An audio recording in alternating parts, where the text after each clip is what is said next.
이제 두 종류가 있다는 얘기네 그러면.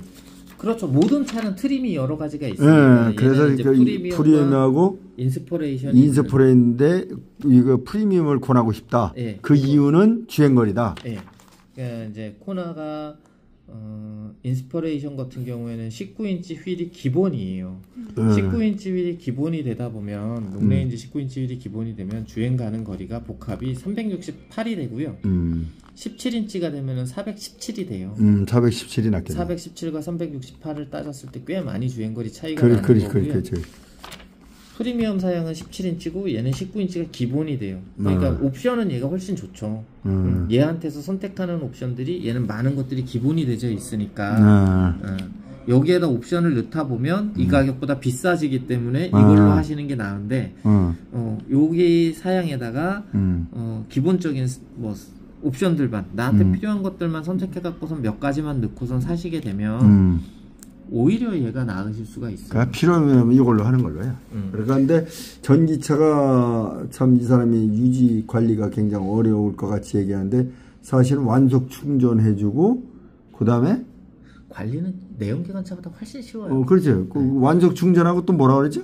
그냥 배터리 컨디셔닝, 온도 체크만 한 번씩 해보시면 컨디셔닝하고 온도 컨디셔닝이 온도 체크예요. 네, 컨디셔닝하고 나와요. 그냥 앱에 들어가면은 이 차가 온도가 지금 적합한지 적절하지 않은지가 나와요. 그거 하고 또 세 가지 차량 진단. 요게 핵심적인 거구먼. 네. 그냥 한 번씩 해보시면 나이 들어서도 관리가 따로 특별하게 할 거는 없고 지금 여기에서 보시면 좋아. 이걸로 해요. 여기에서 하고 가야지. 컨비니언스라는 옵션은 생각보다 조금 편하고 잠시만요. 제가 좀 이따 전화 드릴게요. 네. 여기서 이제 옵션을 하려면 요걸 해라. 그러니까 스타일이라는 거는 휠이 19인치로 바뀌는 그 외관이 뭐 라이트나 이런 게 바뀌는 거기 때문에 얘는 그냥 별 필요가 없고 할 필요가 없는 거고 시트 플러스라고 하는 옵션은 전동 시트예요. 그러니까 메모리 시트, 전동 시트 이런 것들 조수석까지 전동이 되는. 그러니까 요거를 뭐 나는 조수석도 전동이었으면 좋겠다 이렇게 하면은 메모리 시트나 조수석 전동 시트가 꼭 있어야 된다. 그건 필요 없고 그건 필요 없는 거고. 컨비니언스 같은 경우에는 트렁크가 전동 트렁크예요. 그러니까 버튼 누르면 열리고 버튼 누르면 닫히고 하는 전동 트렁크 그게 제일 크고요. 요거 괜찮다 이거죠. 헤드업 디스플레이는 유리창에 내비게이션이나 속도계나 이런 것들이 다 나오는 건데 필요 없지 뭐. 이거는 이제 필요에 의해 가지고 하시면 되는데 옛날엔 되게 비쌌는데 지금 59만 원이면 엄청 반값이에요. 그러네. 반값도 안 되죠. 그리고 이제 나머지는 선택하실 게 거의 없어요. 그러니까 여기 내에서 만약에 선택하시면 컨비니언스는 있는 게 좋으실 거고요. 네. 그거 외에는 이제 진짜 알겠습니다. 그렇게 해가지고 여기도 가보기는 하겠지만은 아무래도 현대자동차가 더 나은 거지. 해야 되고 엔진오일 갈고 뭐 이러면서 관리를 해야 되는 거지. 거고요. 근데 그 관리를 내연기관차는 내가 엔진오일 교환할 때 진짜 주기적으로 뭐 6개월이면 6개월, 만 킬로면 만 킬로별로 그냥 카센터에 가고 교환만 하면 관리가 되는 개념이잖아요. 근데 얘 같은 경우에는 카센터를 갈 일이 없으니까 내가 관리를 해야 되는 거죠. 한 달에 한 번 정도는 그래도 완속 충전. 세종은 아무 문제가 없다라는 게 완속 충전. 세종의 아파트에 있는 충전기들은 거의 완속 충전기 다 되어 있거든요. 급속도 있지만. 근데 저녁 때 퇴근하고 늘 완속 충전을 해도 되는 거 아니에요? 네, 상관없습니다. 네. 오히려 그게 더 낫다는 얘기 아니에요? 네. 완속 천천히 충전을 해주는 게 배터리한테는 훨씬 좋아요. 그리고 그러니까 오늘 타고 갔다 왔으면은 또 그냥 얼마를 썼던 간에 충전을 하고 그 양이 나오지. 이거는 또 되게 그렇게 좋은 방법은 아니에요. 네. 우리 전화기 생각하시면 돼요. 옛날에 왜 전화기 우리 지금 다 사용하고 나면 저녁마다 충전하잖아요. 매번 충전하잖아요. 이거랑 똑같이 생각하시면 돼요. 전화기가 옛날에는 우리가 전화기 막 무조건 급속 충전이 좋다라고 해갖고 급속 충전만 하지 않잖아요. 그러니까 저녁 때 되면 그냥 완속 충전기에다가 충전하는 것처럼 똑같이 생각하시면 돼요. 그리고 배터리가 옛날에 왜 뭐 전화기 같은 경우에 일정 기간 사용하면 수명이 줄어든다라고 하잖아요. 그건 사실이에요. 모든 배터리가 화학 물질이고 걔네들이 수명이라는 게 있기 때문에 줄어드는데 얘네들 배터리보다 전기차에 들어가는 배터리가 진짜 이 우리나라뿐만 아니라 전체적인 거에서 가장 좋은 배터리들이 들어가요. 전기차에 들어가는 배터리가. 그러니까 쟤네들의 성능은 실질적으로 10년이 지나가지고 쟤네들 성능이 아까 말씀드렸던 것처럼 65% 이하가 돼갖고선 이게 교체를 해야 되는 수준이다라고 판정이 나더라도 쟤네들은 ESS에서 써요.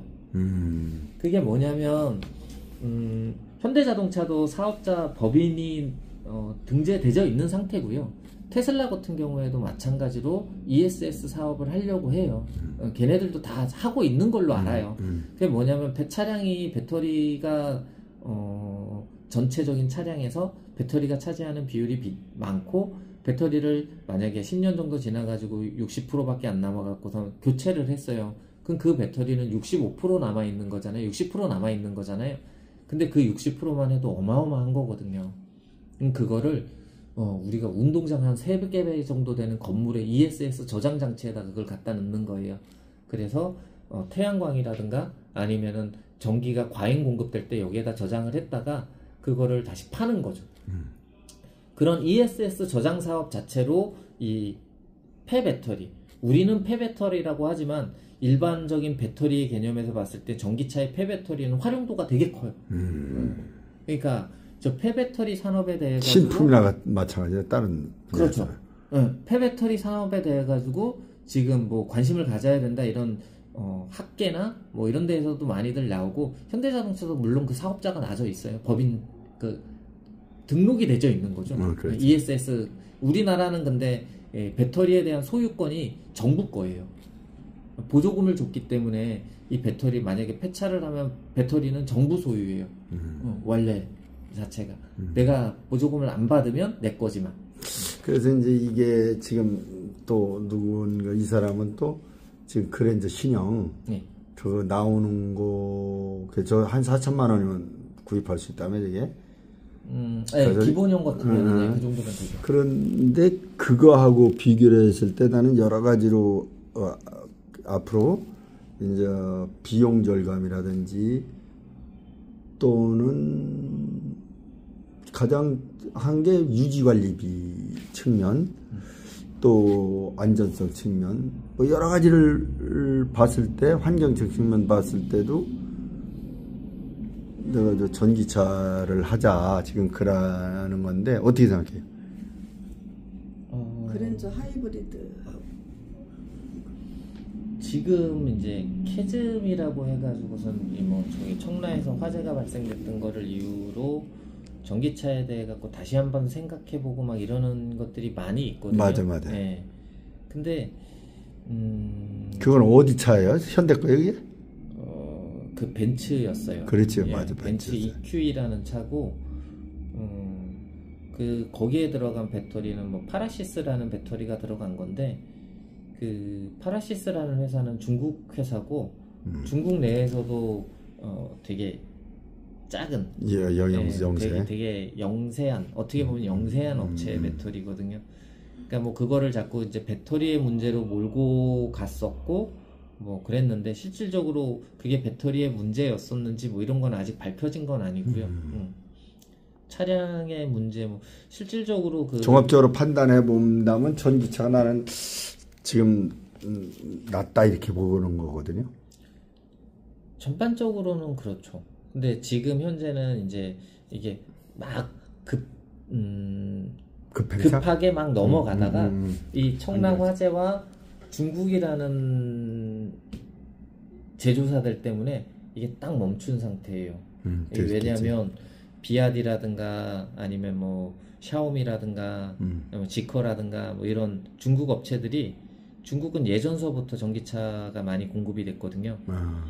근데 기술을 카피를 했건 어찌 됐건 지금 현재 전 세계에서 전기차를 가장 많이 판매를 하는 곳이 중국이고 그 다음에 중국을 포함해 갖고 규모의 경제가 이루어지다 보니까 단가도 많이 낮출 수가 있고요. 그리고 또 얘네들은 원래 인건비가 싸니까 또 단가도 낮출 수가 있고 여러 가지 측면으로 전 세계 시장에서 전기차로 넘어오면서 내연기관은 벽이 되게 높았어요. 내연기관을 중국 업체가 쫓아오기에는 벽이 되게 높았는데 전기차에서는 얘네가 우위가 돼버린 거예요. 지금 현재. 그러니까 한국을 제외하고 한국과 테슬라를 제외하고 나머지 모든 자동차 제조사들 제가 볼 때 모든 자동차 제조사들보다 중국 업체들이 우위에 올라서 있어요. 그러면 기존의 독일 3사라든가 아니면은 뭐 기존의 GM이라든가 이런 쉐보레라든가 이런 업체들 입장에서는 너무 억울할 수 있잖아요. 그러니까 캐즘이라는 분위기와 엮여가지고 전기차의 시대를 조금 늦추는 거죠. 원래는 현대자동차나 유럽 같은 경우에 2030년 됐을 때에는 전부 다 내연기관차 퇴출한다 이렇게 얘기했었어요. 근데 그 기간을 계속 늦추는 거죠. 기술 개발을 할 수 있는 시간을 마련하기 위해서 자국 내 기업들이. 근데 중국 업체가 현대자동차하고 같이 맞붙었을 때에는 우리나라 배터리 기술이 훨씬 좋거든요. 아직까지는. 그렇죠.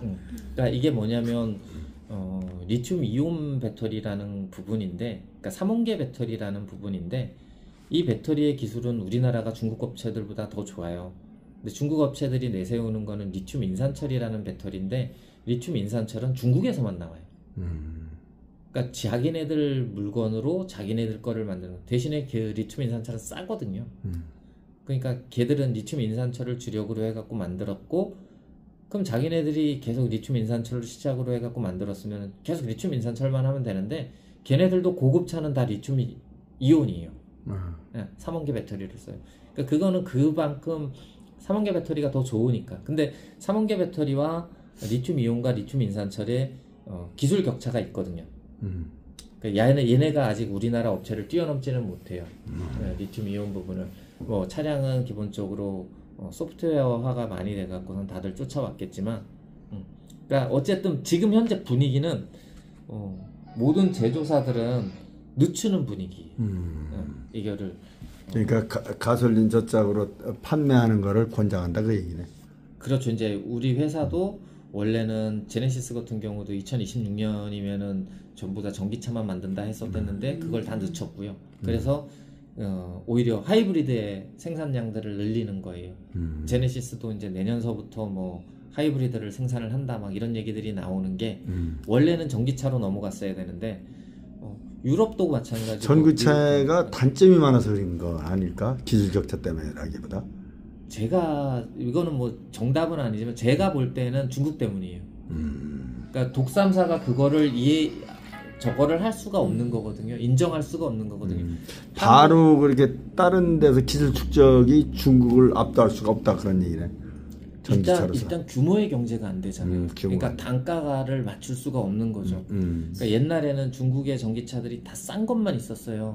근데 지금은 중국의 전기차들이 오히려 현대자동차의 전기차보다 비싼 전기차들도 많아요. 그러니까 걔네도 규모의 경제가 되다 보니까 이 새로운 전기차를 만들고 리튬 이온 배터리를 집어넣고 모터의 성능을 더 높이고 기술력들을 자꾸 축적을 해가지고 좀 더 고급화된 전기차를 내놓으면서 가격을 올리는 거죠.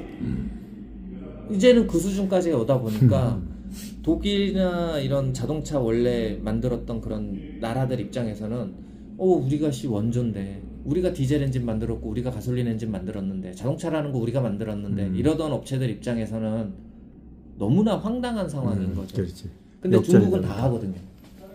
그러니까 중국이 못하는 건 뭐 우리나라 SK온이라든가 LG 엔솔이라든가 삼성 SDI 얘네들처럼 아직까지 걔네들의 배터리 수준까지는 도달하지를 못했어요. 그 삼원계 배터리가. 그러니까 이 고급차 시장에 들어오더라도 브랜드 인지도도 좀 낮고 이러다 보니까 아직은 안 되지만 조만간에 넘어설 거거든요. 어쨌든 규모의 경제가 되니까. 그렇지. 그러니까 자동차 제조사들 입장에서는 이거를 어떻게든 막아야 되는 거죠. 근데 그렇게 하기 위해 가지고 자동차 제조사들 솔직히 유럽이나 수소는 어때요? 수소는 많이들 안 합니다. 그러니까 사실상 이게 똑같은 얘기거든요. 똑같은 얘기. 현대자동차가 수소 기술력은 1등이에요. 그러면은 독일 3사에서는 안 하려고 하죠. 근데 걔네도 다 뒤로는 연구 개발합니다. 왜냐하면 자기네들이 어느 정도 연구 개발을 하고 기술 수준을 올려놓기 전에는 밀지를 않는 거죠. 안 그러면 똑같이 될 테니까. 그러니까 수소차를 지금 만드는 데는 현대자동차하고 도요타하고 혼다는 하다가 중단을 했다가 다시 하네 뭐 이러는데 어쨌든 도요타하고 그다음에 중국 업체들 얘네들 거기들도 또 끼어 들어갔구만. 네. 근데 수소는 또 기술 진입 장벽이 높아요. 그러니까 중국 업체들이 함부로 못 덤비는 거죠. 하고는 있지만 진입 장벽이 높아갖고선 안 돼요. 근데 전기차는 얘기가 다르거든요. 전기차는 진입 장벽이 안 높아요. 그러니까 단순하게 생각을 해보시면 우리가 선풍기 10년, 20년을 쓰더라도 잘 안 망가지잖아요. 그리고 그 뭐 모터